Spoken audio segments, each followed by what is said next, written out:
was watching a video. I started out watching a video.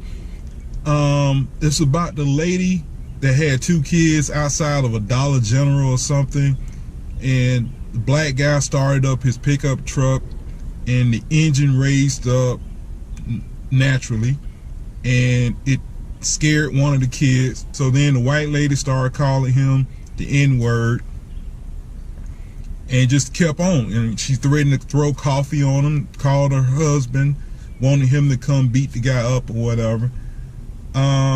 I started watching that, and then I started watching the "What Will You Do" video where a black guy was inside a high-end clothing store, and they had he was an actor, and they had a white guy who was also an actor. He was playing the store clerk or whatever. He was racially profiling the brother, you know, wanting to search the guy and stuff like that. But anyway, I was reading some of the comments on that, and someone said that it's not racist when the facts are true. Black people steal more than white. And I thought about something.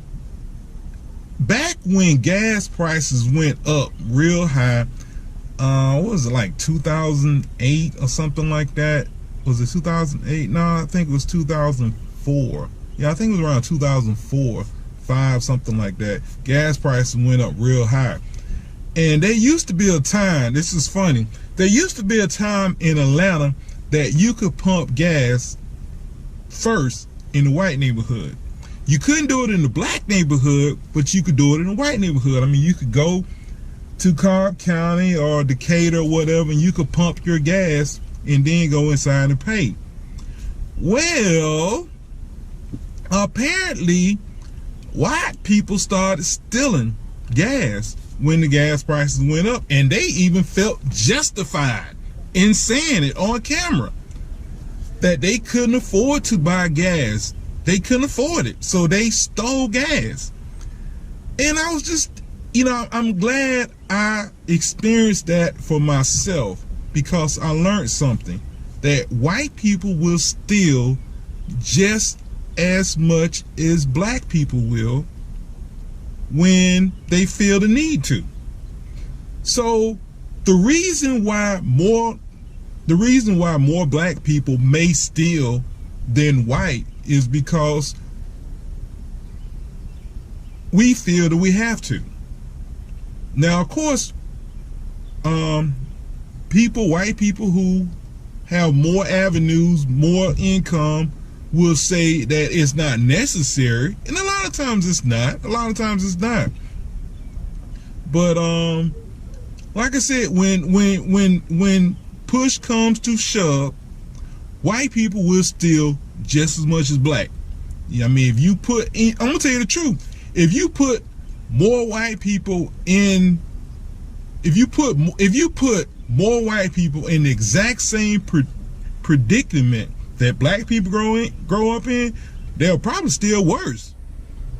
You know, I mean, seriously, because, you know, my family, my mother and father both work. Okay. Hell, I went to a private elementary school, so believe me, I was not broke. A lot of people might think that, but I wasn't. The point I'm making is this: I ate 3 meals a day, at least 3 meals a day, good meals, as you can see. Well, if you took some of these same white people and you was to put them in the exact same predicament blacks, you know, have, where you might eat rice and beans for dinner, or you might just eat rice, man, white folks lose their mind, because they ain't used to it. But again, this is not a racist video. This is not a put down on white. I'm just trying to level the field, that the reason you do have more black people stealing is because a lot of black people don't have the avenues to go down the white people have. And, you know, some white people will say, well, you know, blacks should do this and blacks should do that. You don't understand, when you stuck in a hole and you cannot see light, you tend to not think you tend to not think the way a person thinks that in a hole and can see light, you know. And I mean, you just don't. So I can sort of kind of understand that, because from where I grew up, I could see light. At the same time, I knew people who couldn't see light. So I know how broke people think, and I know how rich people think, because I got a chance to be in both places. Because I mean, you know, I just got I grew up about, actually it's not even 2 miles. If you go the back way, it's not even 2 miles from the projects. It was probably maybe a mile from the projects, because the main gate was about 2 miles. I mean, the main way you went in was about 2 miles, but the nearest fence was probably a mile from my house. I remember as a kid, I was in high school. I was like the 8th or 9th grade, something like that. And I had a friend named Orlando Tucker. He lived in Bowen Homes. He had a younger brother and 1 or 2 sisters. And I wanted to go to his house to play. And my mother did not want me to go because he lived in projects. Can you believe that? But I was 13 or 14 or whatever. And I went to his house. And it was the first time, I think it was probably the first time I had ever been in Bowen Homes. No, I think I might have rolled through it before with my mother. Yeah, because my mother was a school bus driver. And so I think I'm sure she picked up in Bowen Homes. I'm sure she picked up in a bunch of projects. So I've been through there before, but I had never walked there or rolled through on foot or whatever. And what I learned was his family was not much different from my family. I mean, yeah, they lived in an apartment, and yeah, it didn't stink. It just had a different smell. You know, when you're a kid, you go to other people's houses, the house is going to always smell different from your house anyway. I mean, even if you go to a house designing projects, it's going to smell different from your house. But I remember the smell wasn't really, really bad. I would just remember it was more of a lower class type smell, if there's a such thing. I remember that, because I mean, like, my neighbor lived across the street from me. I used to go in their house. It smelled different, but it wasn't a low class dirty smell. I mean, Orlando house wasn't dirty. It was just, like I said, it was a different smell. You know, it was a different smell, lower class smell. I mean, even at that age, I knew the difference between a high class smell and a low class smell. I mean, I just did. But anyway, I mean, I went to play with him or whatever, and then I came home. I mean, I didn't get in any fights. Nobody tried to rob me, anything like that. And I remember, again, when I went to a private elementary school, my father had got sick, and he was not working that well. He owned his own business, and he wasn't really working that well. And I wasn't old enough to take care of it, and he didn't have really anybody that could take care of it and that would bring the money to him or whatever, because he did it by himself, you know. Well, anyway, I wasn't doing that good in school, because when I got probably about 10 or 11, I started, probably earlier than that, probably about 9, I started messing up in school. I started noticing girls with big booties and men, and I wasn't doing my schoolwork. I wasn't learning the way I was before, you know. To be honest with you, I think my development, put it this way, when I was younger, I was a real smart kid, but as I got older, when other kids started becoming smarter, it's like I got dumber, if that makes any sense. Or either that I don't know. That's where I feel happened. When I was young, I was a really smart kid, but when I got older, I got dumber, or my learning didn't accelerate, or the learning of the other kids picked up and mine slowed down. That's the way it seemed to me. But anyway, why did I bring that up? Oh, well, like I said, my father was having problems, and my mother decided to take me out of private school and put me in a public school. And this was the 5th grade, I think. I went to, the first public school I went to was, I think it was George H. Towns or something like that. It's on Bowen Road near Bankhead. It was the school that used to have solar panels on top of the roof, even way back then. And this was back in, I was 5th grade, so I was like 10, so that was probably 81, something like that. So yeah, it had solar panels, but the solar panels, from my understanding, wasn't for power. It was supposed to be for heating or air conditioning or something like that. At least that's what it seemed like they told me, because I remember asking. But anyway, it was an experience for me. I had always heard that kids fight in public school.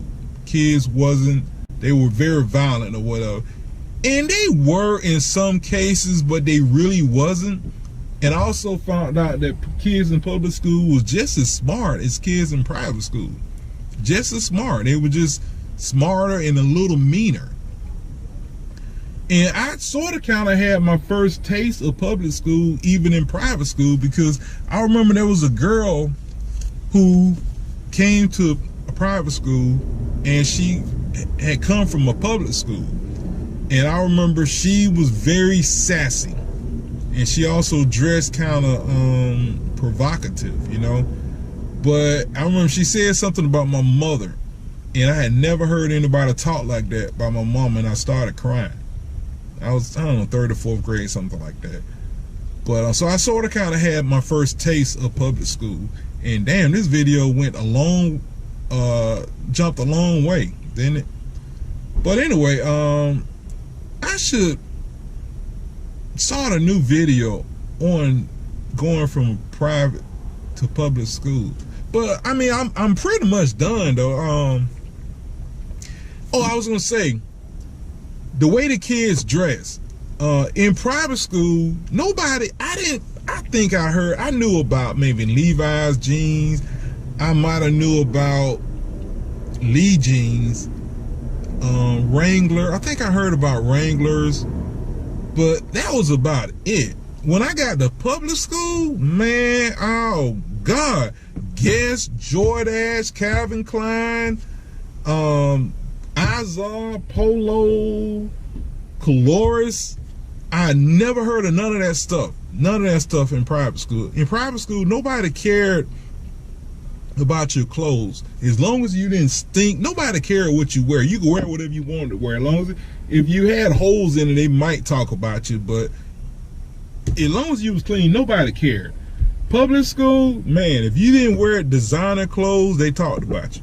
Talked about you bad. I remember the first pair of designer sneakers I got was some Pumas. And I really didn't think that it was going to change the way the kids talked about me. My parents said that it wasn't going to change the way they talk about you. They're going to still talk about you. Because I used to wear Payless tennis shoes, and it was Pro Wings, I think they call them. And, oh, they talked about me all the time. All the time. But I talked my parents into getting some Pumas.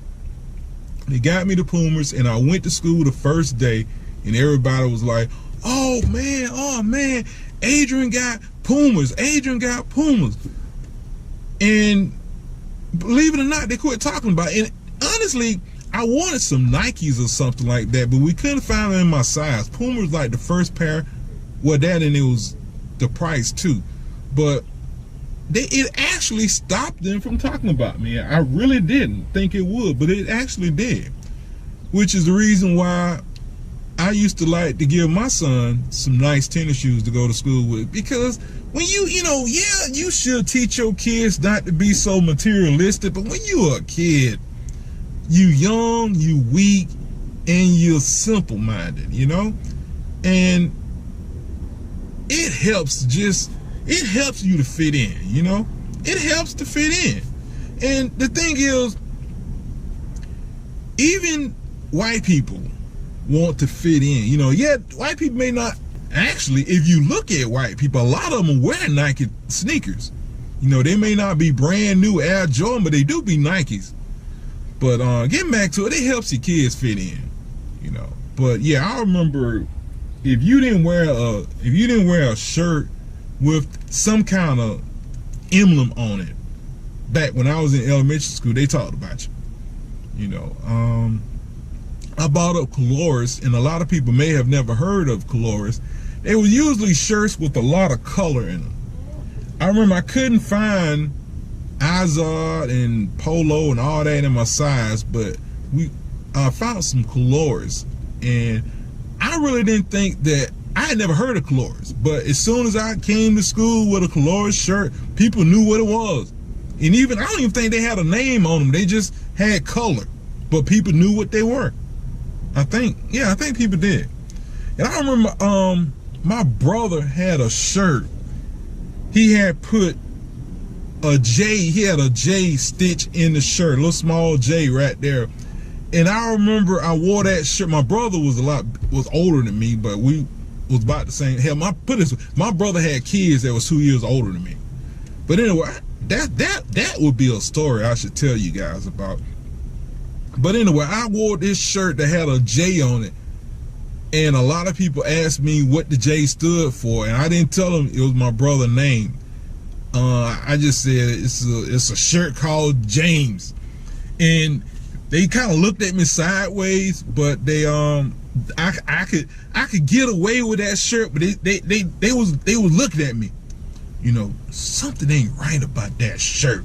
I don't know what it is, but something ain't right. Anyway, this is Dre. I gotta go get my laundry.